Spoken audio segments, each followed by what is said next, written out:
Lost Love and Other Stories by Jan Carew, Penguin Readers Level 2. Text copyright Pearson Education Limited 2000. Recording copyright Pearson Education Limited 2008. Not to be publicly performed, resold, hired, copied or re-recorded without written permission from the publishers. Lost Love. These things happened to me nearly 10 years ago. I lived in a city, but the city was hot in summer. I wanted to see the country. I wanted to walk in the woods and see green trees. I had a little red car, and I had a map too. I drove all night out into the country. I was happy in my car. We had a very good summer that year. The country was very pretty in the early morning. The sun was hot, and the sky was blue. I heard the birds in the trees. And then my car stopped suddenly. What's wrong? I thought. Oh dear, I haven't got any petrol. Now I'll have to walk. I'll have to find a town and buy some petrol. But where am I? I looked at the map. I wasn't near a town.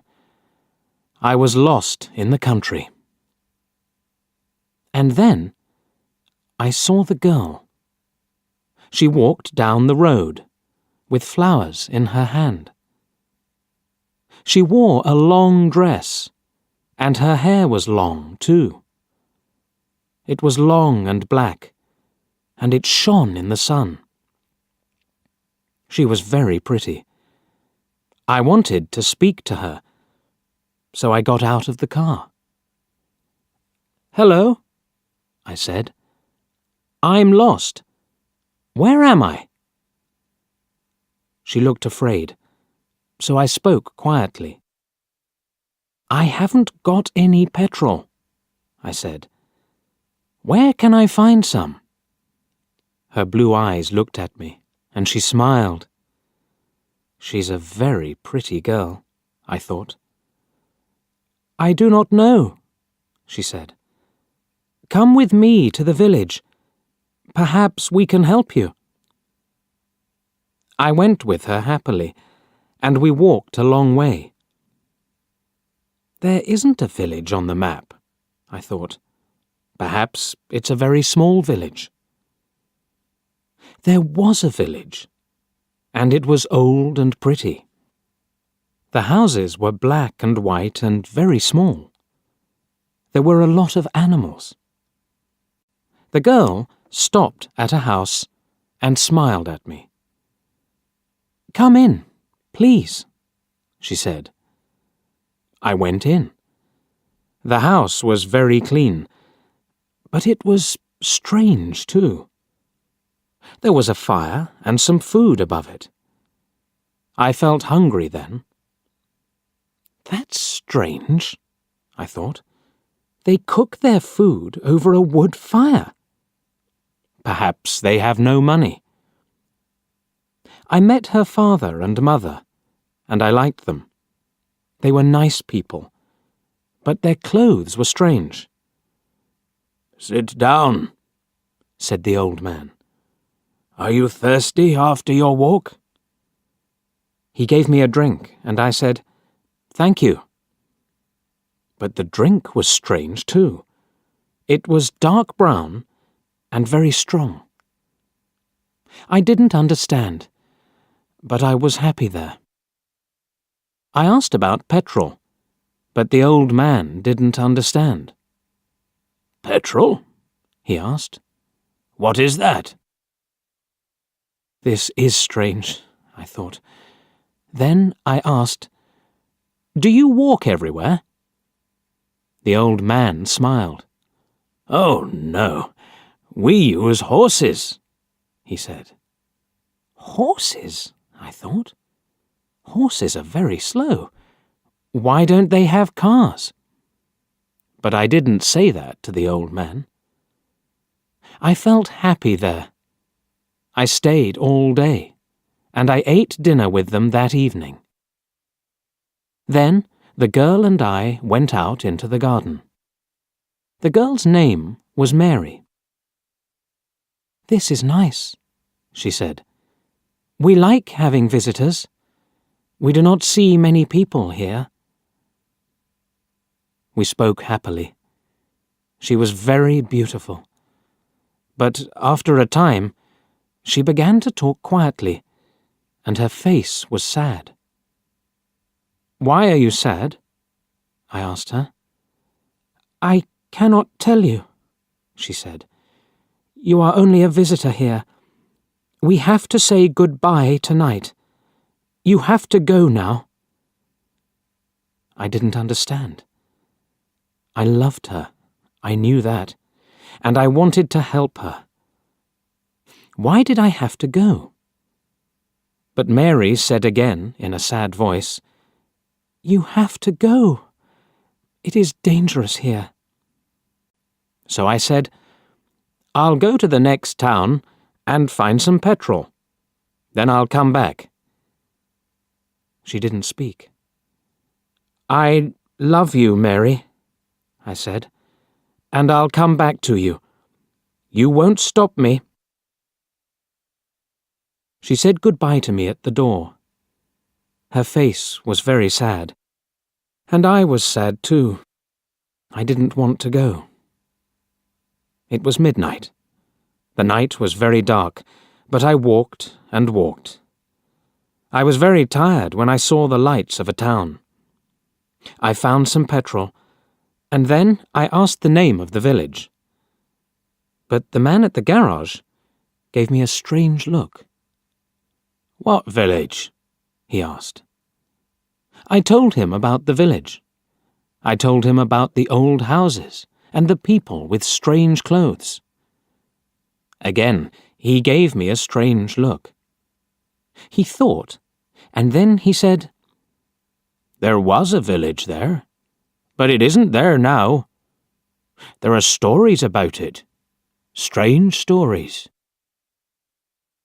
"What do people say about it?" I asked. He didn't want to tell me, but then he said, "There was a big fire in the village. Everybody died. There aren't any people or houses there now." "How did it happen?" I asked. "And why?" "Oliver Cromwell killed them," he said. "He was angry with the villagers because they helped the king in the war." I couldn't speak. This isn't right, I thought. That war happened 350 years ago.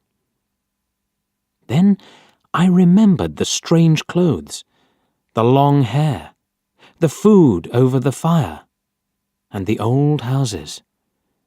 And I remembered, too, about the horses.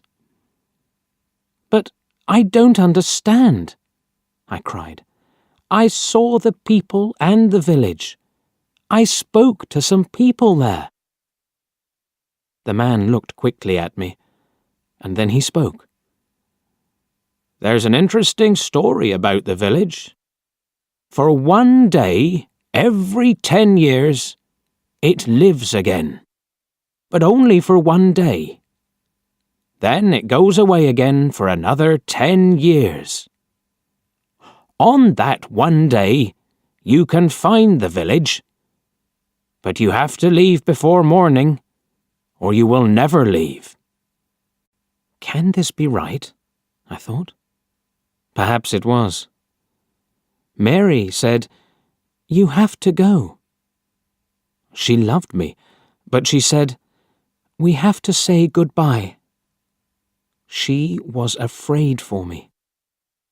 Now I understand, I thought. I went back to the village, but it wasn't there. I looked again and again, but I couldn't find it. I saw only flowers and trees. I heard only the sound of the birds and the wind. I was very sad. I sat down on the ground and cried. I will never forget that day. I remember Mary, and I will always love her. Now, I only have to wait 2 months. The village will come back again. On the right day, I will go back. I will find her again, my love with the long black hair. And this time, I will not leave before morning. I will stay with her.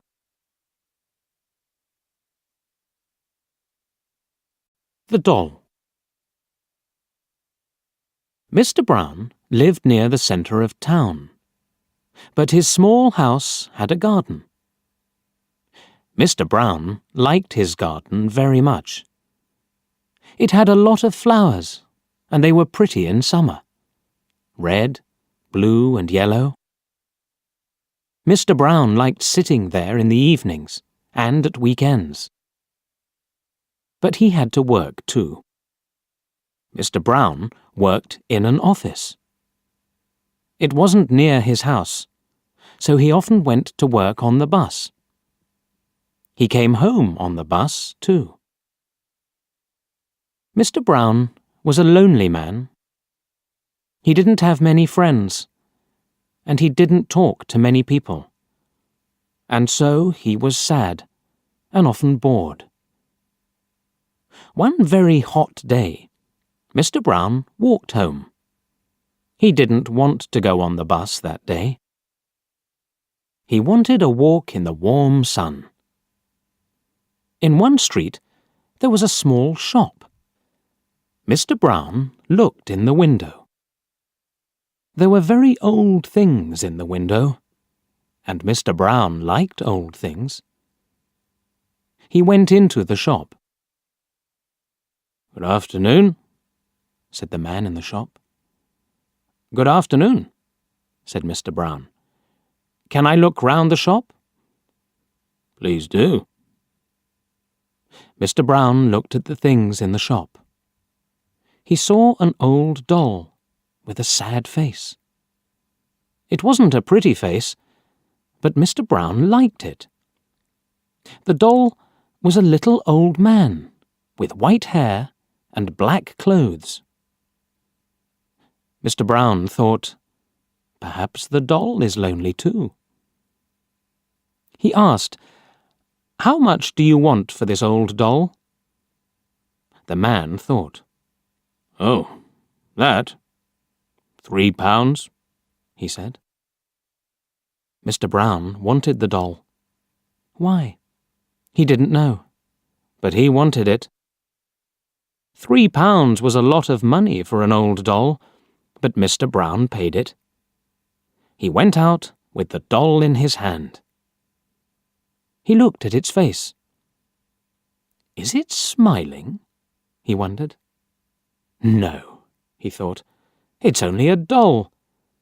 He said to it, "I'm going to take you home." The doll didn't answer. It was only a doll. So why did Mr. Brown speak to it? Because he was lonely. He put it in his case with his papers from the office. Mr. Brown was tired now, so he got on the bus. The man came for Mr. Brown's money, and Mr. Brown bought a ticket. Suddenly, somebody on the bus spoke.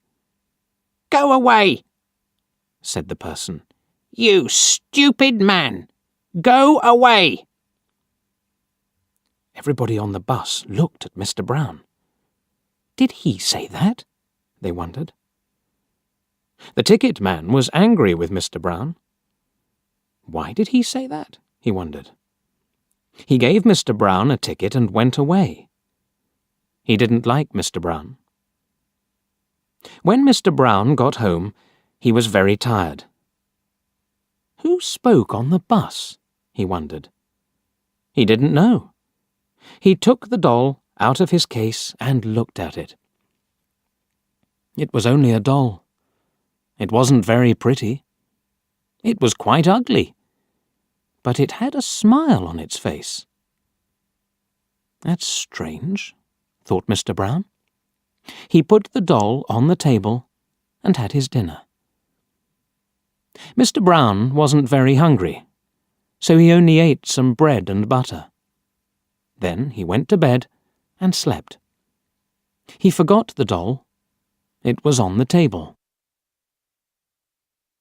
Morning came, and the sun shone into the room. Mr. Brown opened his eyes. There was something on his bed. What is it? He wondered. He looked, and he saw the doll. But I left it on the table. It can't walk. It's only a doll. Mr. Brown didn't understand it. It was very strange. Mr. Brown went to the front door. Are there any letters for me? He wondered. Yes, there were 3 with his name and address. But what was this? The letters were open. Who opened them? Mr. Brown didn't know. Mr. Brown ate his breakfast. Then he went to the bus stop and waited. His bus came and stopped for him. Mr. Brown got on with his case and sat down. There were a lot of people on the bus, and one old woman couldn't sit down. Her face was tired, and Mr. Brown was a kind man. He stood up for her, and she sat down. Then suddenly, somebody spoke. You stupid old thing! The woman turned and looked at Mr. Brown. She was very angry. Mr. Brown's face went red. Then he remembered the doll. He got off the bus. He couldn't understand it. That doll's at home, he thought. Or is it? Mr. Brown opened his case and looked inside. The doll was there, with a big smile on its ugly face. He put the doll down on the street and left it there. Then he went to work. That's the end of that doll, he thought. Good. Mr. Brown worked well all day. After work, he walked to the bus stop. But what was that? The doll was at the bus stop. Mr. Brown saw the white hair and the black clothes, and he saw the smile, too. What's happening? He wondered. It's waiting for me. It isn't only a doll. But what is it? He turned and ran away from the bus stop. Then he walked home. He had to walk 3 kilometers to his house. He was very tired. Mr. Brown sat down in a chair and went to sleep. He slept for an hour. Suddenly, there was a big noise in another room. Crash! Smash! Mr. Brown opened his eyes. What's wrong? He wondered. He went into the other room. The doll was there again. It sat on the table and looked at him. Mr. Brown's cups and plates were all on the floor. It isn't only a doll, Mr. Brown thought, and it isn't a friend. This is difficult. What can I do? He took the doll into the garden and buried it in the ground. That really is the end of you, said Mr. Brown. You're under the ground now. You won't get out of there. Next day, Mr. Brown went to work on the bus. He didn't have the doll now, and nobody spoke. He worked hard, and he was happy. Mr. Brown came home again that night. He watched television This is good, he thought. At 11 o'clock, he went to bed. The house was dark and quiet. But an hour later, there was a sudden noise in the night.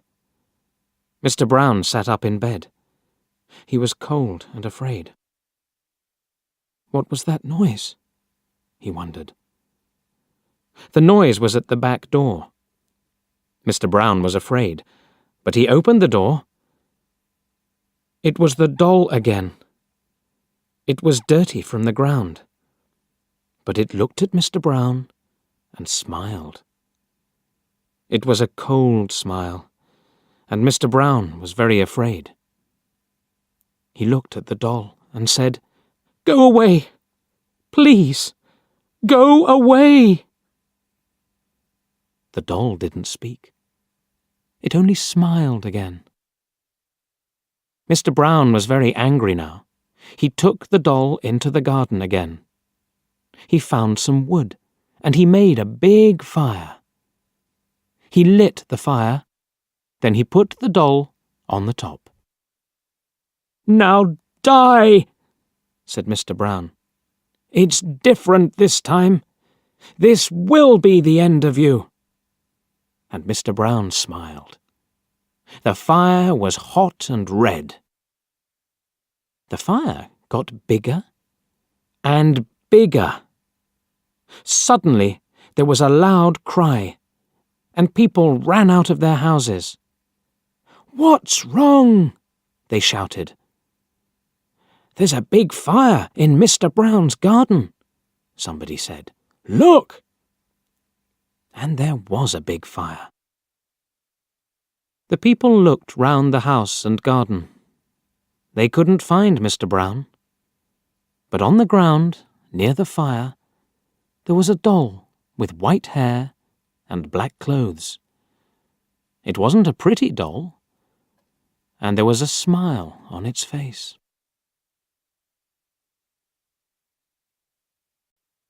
The Other Man. I was a writer. I wrote books. I write now, but nobody knows. Nobody can see me now. Something strange has happened to me. I will tell you about it. In January, I wanted to write a very long book.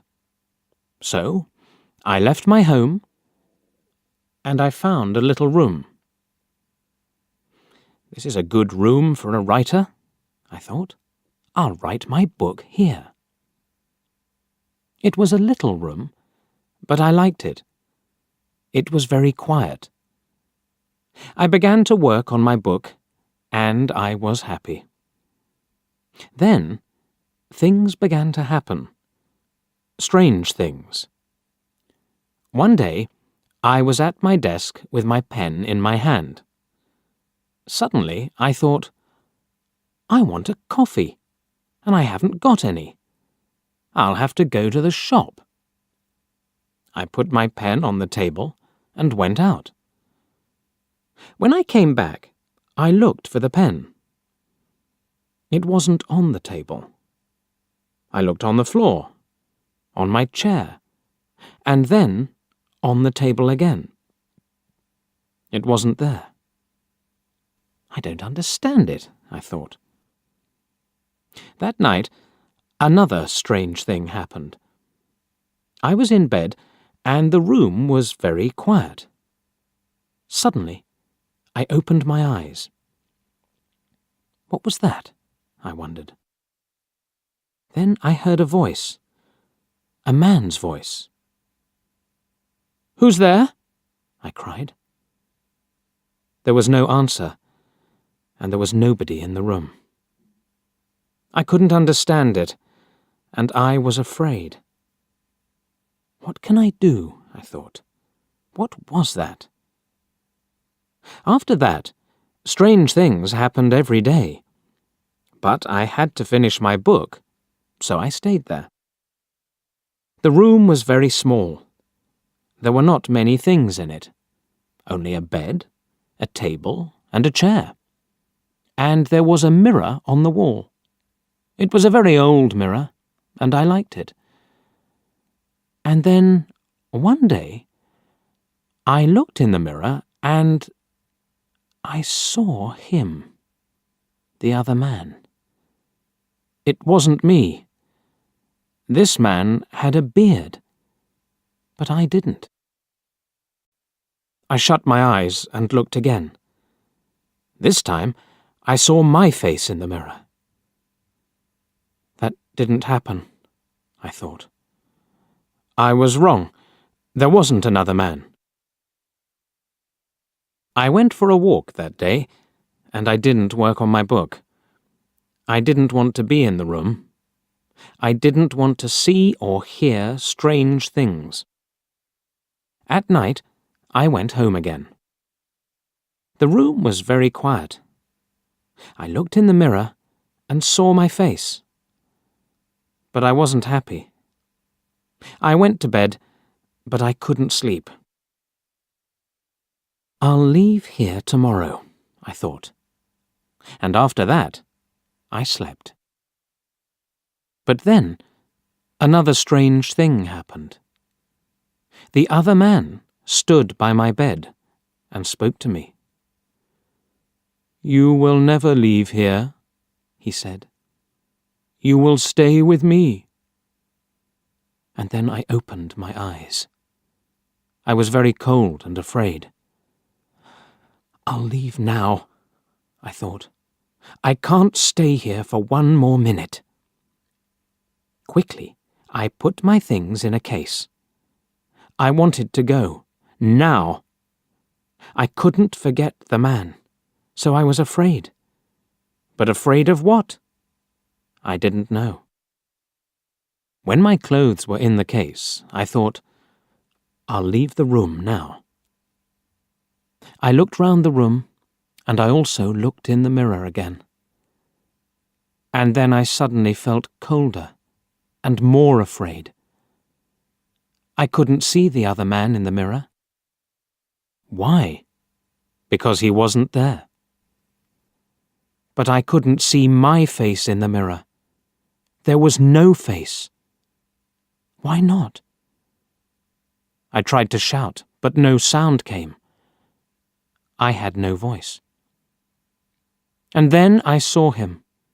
I saw the other man, the man with the beard. But he wasn't in the mirror. He was at the table, with my pen in his hand. He wrote my book with my pen. I was angry, and I tried to speak. But I couldn't, because I had no voice.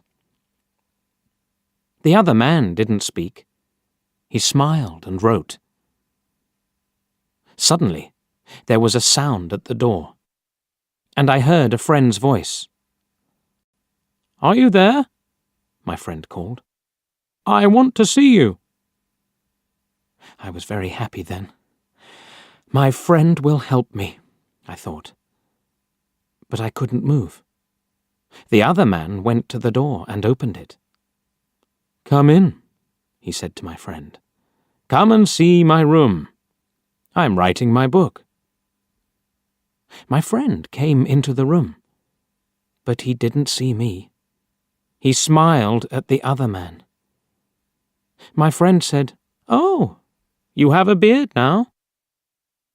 Again and again I tried to speak, but I couldn't. My friend couldn't see me. He couldn't hear me. He only saw the other man. That is my story. The other man has my room, and he also has my face and my voice. He will finish my book too. But the other man doesn't know one thing. I can write. I can tell my story, and I'm telling it to you. The Charm. He's a brave man, people say about me. He's never afraid. They are wrong. I wasn't always a brave man, and at times I was afraid, very afraid. I am an important man now. I have an important job. People know me and like me. They don't know that I wasn't always brave. I will tell you the story. I was a very shy young man. I didn't like talking to other young men. I was afraid. They'll laugh at me, I thought. Women were worse. I never spoke to them. I was always afraid of them. I try to help shy people now. I never laugh at them, because I remember that time. I was very unhappy then. Then there was a war between my country and another country. I had to be a soldier. Me! I was always afraid, but I had to be a soldier. And it was very dangerous. I was afraid. The other soldiers didn't talk about it, but they knew. They're laughing at me, I thought. They aren't afraid. I was wrong, but I didn't know that. I felt very bad. One day, I was in the town. I had 2 days' holiday away from the other soldiers. I wasn't with friends. I didn't have any friends. I was very unhappy. I walked slowly past some shops. An old man stood by the road. There weren't many cars on it. Why doesn't he walk across the road? I thought. Is he afraid? I went near him, and then I saw his eyes. Oh, I thought. Now I know. He can't see. He wants to go across, but he can't go without help. Other people walked quickly past him. They had to go to work or to their homes. They didn't help him. They didn't have time. But I had time, a lot of time. I'm not doing anything, I thought. Why can't I help him? I won't be afraid of him. I took the old man's arm, and I helped him across the road. "Thank you," he said. His hand felt my coat. "This is a soldier's coat," he said. "Are you a soldier?" "Yes." Perhaps I said it in a sad voice. The old man put a hand in his jacket. He took something out and gave it to me. "Take this," he said. "It will help you. Wear it, and you'll be all right. Nothing bad will happen to you." He walked away, and I looked at the thing in my hand. It was a small charm. Pretty, but strange. It's a girl's thing, I thought, and I put it in my coat. The next day, we went to war. I was afraid, very afraid, but I remembered the charm in my coat. Perhaps the charm will help me, I thought, so I took it with me. Suddenly, I wasn't afraid. Why? I didn't know. Was it the charm? It was bad that day. Men died all round me. Perhaps I'll die next, I thought. But I wasn't afraid. Our leader was a brave man. He was in front of us, and we followed him. Suddenly, he was down. He fell to the ground and didn't move. The other soldiers stopped. They were afraid. I thought, perhaps our leader isn't dead. I'll go and see. I went to him. The fighting was worse now, but I wasn't afraid. I've got the charm with me, I thought. I'll be all right. I brought our leader back to a better place. and then I looked at him. He was very white and ill, but he wasn't dead. His eyes opened, and he smiled at me. He spoke, not easily, but I heard him. "Go in front," he said. "The men will follow you." The men followed me, and we fought well that day. After that, I was fine. Later, I was a leader too. The men were happy and followed me. People didn't laugh at me then.